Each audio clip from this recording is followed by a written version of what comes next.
Class 10th की आज हमारी क्लास होगी प्रोबेबिलिटी पर।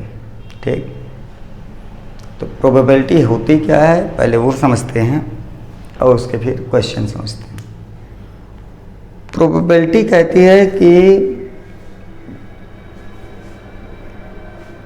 किसी भी वर्क को जो किया जाए तो उस वर्क को करने की जो पॉसिबिलिटी है, किसी वर्क के होने की जो पॉसिबिलिटी है उसे ही हम प्रोबेबिलिटी कहते हैं।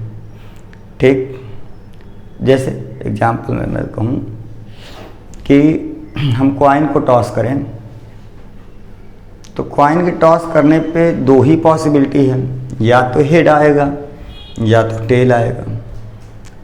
कभी कभी बच्चे कहते हैं कॉइन खड़ा रह जाएगा, ये फिल्मों में होता है, ऐसे नहीं होता। आप कभी भी कॉइन को टॉस करेंगे तो वो गिर ही जाएगा और फिर आपको या तो हेड मिलेगा या तो टेल मिलेगा। ठीक, हेड टेल जब मिलेगा तो हम कहेंगे कि आधे चांस हैं, अगर कॉइन फेयर कॉइन है, नॉर्मल कॉइन है, तो आधे चांस होंगे कि हेड आए, आधे चांस होंगे कि टेल आए।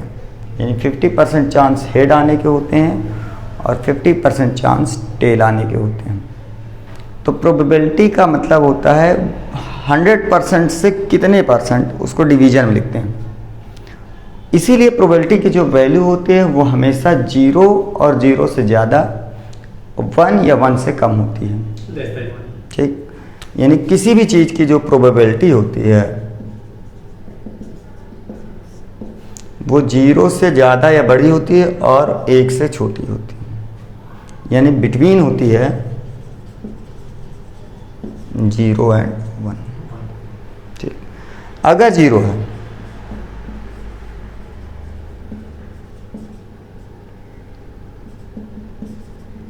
अगर प्रोबेबिलिटी 0 है तो इसका सीधा मतलब ये होता है कि वो इवेंट जो है वो इम्पॉसिबल है।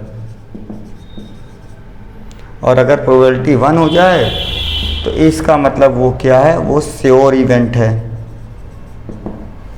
यानी वो होना ही होना भाई, उसकी प्रोबेबिलिटी 1 है, 100% है। जैसे एग्जाम्पल दोनों को मैं बता दूं, what is the probability that the sun rises in the east, तो ये क्या हो गया, श्योर इवेंट है। क्या कभी किसी और से, तो इसकी प्रोबेबिलिटी कितनी चाहिए, 1। इम्पॉसिबल इवेंट क्या है, इम्पॉसिबल इवेंट ये है कि the stars are twinkles in afternoon. What is the probability that a star twinkles in afternoon, impossible है, तो इसकी प्रोबेबिलिटी क्या हो जाएगी, 0 हो जाएगी। तो इसे क्या हो गया, इम्पॉसिबल इवेंट हो गया। ठीक, तो दो तो ये इवेंट हो गए, एक श्योर इवेंट हो गया, एक इम्पॉसिबल इवेंट हुआ। श्योर इवेंट की प्रोबेबिलिटी हमेशा 1 होती है, यानी जो श्योर सा है, ठीक, 100% है, और इम्पॉसिबल जो कभी ना हो उसकी प्रोबेबिलिटी 0 होती है। सही है। अब मान लो कि ई इवेंट है, तो एक फार्मूला होता है हमारे पास प्रोबेबिलिटी इवेंट के होने की प्लस प्रोबेबिलिटी, पी क्या डिनोट करता है, प्रोबेबिलिटी को डिनोट करता है, ठीक है, और नॉट ई मतलब ना होने की, इन दोनों का सम हमेशा 1 होता है। जैसे एग्जाम्पल कॉइन वाला ही ले लें, कॉइन को टॉस करें, हेड आने की प्रोबेबिलिटी प्लस हेड ना आने की प्रोबेबिलिटी का सम 1 होगा। ठीक, चलिए, तो ये बातें क्लियर हो गई। आइए इसके कुछ एग्जाम्पल्स देखते हैं तो आपको कॉन्सेप्ट क्लियर हो। आइए ये क्वेश्चन देखते हैं। क्वेश्चन है, एक कॉइन, 2 कॉइन है, ठीक है, चाहे एक कॉइन को 2 बार, एक बात आप नोट करके रख लीजिए, 1 कॉइन इज टॉस्ड 2 टाइम्स, ये, और 2 कॉइन्स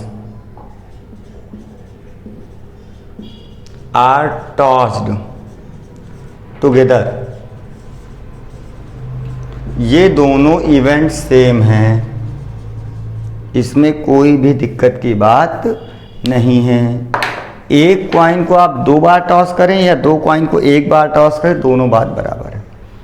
तो यहाँ पे क्या कर रहा है, 2 कॉइन जो हैं वो टॉस किए गए हैं और प्रोबेबिलिटी बतानी है कि 2 हेड आए, इस बात की प्रोबेबिलिटी। आइए सॉल्व करते हैं। सबसे पहला काम तो देखिए, कॉइन को टॉस करते हैं तो हम सैंपल स्पेस कैसे बनाते हैं उसका तरीका समझ। पहले तो हम लिखते हैं एक कॉइन, एक कॉइन लिखते हैं। एक कॉइन क्या होगा, हेड और टेल। अब मान लीजिए पहले पे हेड आया और उसके बाद हमने दूसरा कॉइन टॉस किया, तो उस पर पॉसिबिलिटीज क्या है, हेड हो सकती हैं, टेल हो सकती है। पहले पे टेल आए, ये पॉसिबिलिटीज हैं ना कि आ ही जाए, ठीक। तो टोटल पॉसिबिलिटीज कितनी आई उसको लिख लेते हैं। तो क्या क्या आएंगे देखो, हो सकता है कि एच एच आए, ऐसे लिखते हैं एच एच। फिर हो सकता है पहले पे हेड दूसरे पे टेल आए, फिर यहाँ से आ जाए ये वाला टेल हेड आ जाए, और फिर या तो ये वाला आ जाए टेल हेड, टेल टेल आ जाए। तो दो कॉइन टॉस करने पर केवल इतनी ही पॉसिबिलिटीज हैं, टोटल पॉसिबिलिटीज, इसके अलावा और कोई पॉसिबिलिटी नहीं। हमें जो चाहिए, जो रिक्वायर्ड है, उस इवेंट का नाम है कि हमें कितने हेड चाहिए, दो हेड। तो दो हेड कहाँ आएंगे, ये वाले हैं एच एच। इसमें तो एक हेड एक टेल है, इसमें एक टेल एक हेड है, इसमें दोनों ही टेल है। तो इसमें कितने पॉइंट्स हैं, इसको पॉइंट पढ़ते हैं, ठीक है ना, 1 2 3। इसमें कितने पॉइंट्स हैं, 1 2 3 4। तो जो प्रोबेबिलिटी होगी रिक्वायर्ड में कितने, 1, तो 1/4, ठीक। चलिए एक और क्वेश्चन देख लेते हैं हम। देखिए ये क्वेश्चन कहता है एक फेयर डाई को हम रोल करें। फेयर डाई का मतलब है नॉर्मल जो आप पास लूडो खेलते हैं, जो पासा होता है उसको फेंकें, उसे हम फेयर डाई। फेयर डाई की इस फेयर का मतलब होता है चारों तरफ से बराबर है। किसी डाई में आपने देखा होगा एक ही आता है बार बार, चाहे जितनी बार फेंको एक ही आएगा, और कुछ डाई ऐसे होती है चाहे जितनी बार फेंको 6 आ जाता है, वो फेयर नहीं होती है, अनफेयर डाई होती है। फेयर मतलब सब तरफ सारे उसके नंबर्स आने की पॉसिबिलिटी सेम हो। तो फेयर डाई को रोल करें और रिक्वायर्ड इवेंट है कि इवन नंबर्स हैं। तो देखिए आप जानते हैं कि डाइस पे कितने नंबर्स होते हैं, 6 नंबर्स होते हैं, 1 2 3 4 5 और 6। तो पॉसिबिलिटी क्या है, सारे आ सकते हैं। तो टोटल पॉसिबिलिटीज देखते हैं।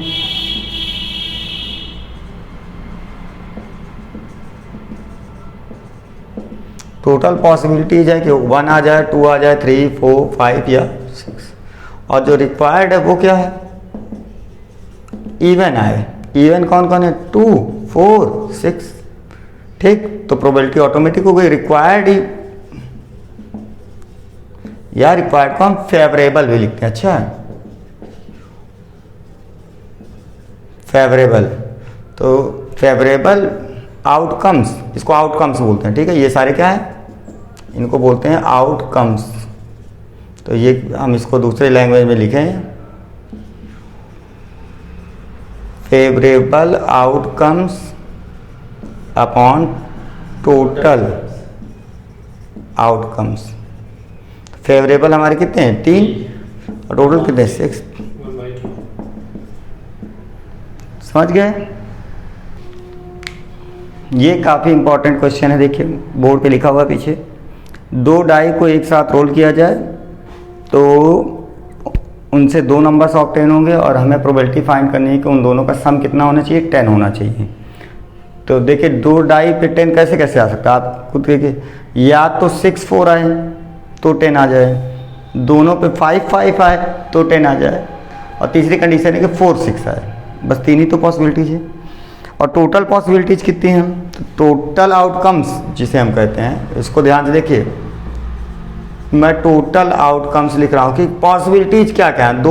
दो डाइस को अगर हम थ्रो करें तो पॉसिबिलिटी ये है कि एक पे दोनों पे 1 1 आए, 1 2 आ जाए, 1 3 आ जाए, 1 4 आ जाए, 1 के साथ 5 आ जाए, फिर 2 1 आ जाए, 2 3 2 आ जाए, 2 3 आ जाए, 2 4 आ जाए, 2 5 2 6, सारे आउटकम्स 3 1 3 2 3 3 3 4 3 5 3 6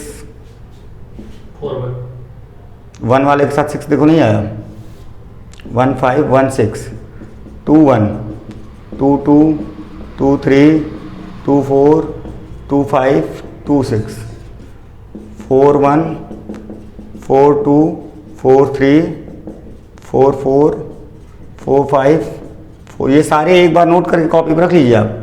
5 1 5 2 5 3 5 4 5 5 5 6 6 1 6 2 6 3 6 4 6 5 और 6 6, इतने टोटल पॉसिबिलिटीज है। फेवरेबल में क्या चाहिए हमें? फेवरेबल कहता है ऐसे दो पेयर चाहिए जिनका सम 10 हो। तो देखिए कहाँ कहाँ मिलेंगे, 4 6 5 5 और 6 4। तो प्रोबेबिलिटी आ गई। फेवरेबल कितने? 3। टोटल कितने? इसको काउंट कराओ, 36। तो प्रोबेबिलिटी आ गई 1/12। इसी में एक और भी क्वेश्चन पूछ रहा है। इसी में two dice are rolled together, find the probability of getting the sum. मान लो इसी में है getting the sum more than 10। Sum जो है वो 10 से क्या हो? ज़्यादा हो। तो इस बार फेवरेबल क्या हो जाएगा? ढूंढिए। 10 से मोर लिखा है तो 10 से मोर हो सकता है 5 6 6 5 और 6 6। तो फिर भी प्रोबेबिलिटी आएगी कितनी? 3/36 यानी 1/12। एक और आ सकता है, देखो कहता है कि थर्ड वाला इसका देखिए, getting the some is divisible by 3, यानी जो सम है वो 3 से डिविजिबल। अब ये क्या करेगा? प्रॉब्लम क्रिएट करेगा। अब देखो 1 2 ये 3 से डिविजिबल है, 1 5 डिविजिबल है, 2 1 2 4 3 3 3 6 4 2 और 4 5 5 5 1 5 4 6 3। इनको दिखा तो है। इनको देखिए 2 1 3, ये 3 इज डिविजिबल, किसी को देख लीजिए। तो टोटल इस बार प्रोबेबिलिटी कितनी हो जाएगी? देखो 1 2 3 4 12 12 बाई टोटल कितने थे? 36। तो 1/3। ठीक, थैंक यू।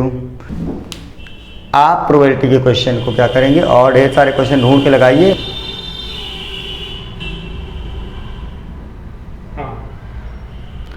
आप ढेर सारे क्वेश्चन प्रोबेबिलिटी के ढूंढ के लगाइए। कोई डाउट होता है तो आप मुझसे पूछ लीजिएगा।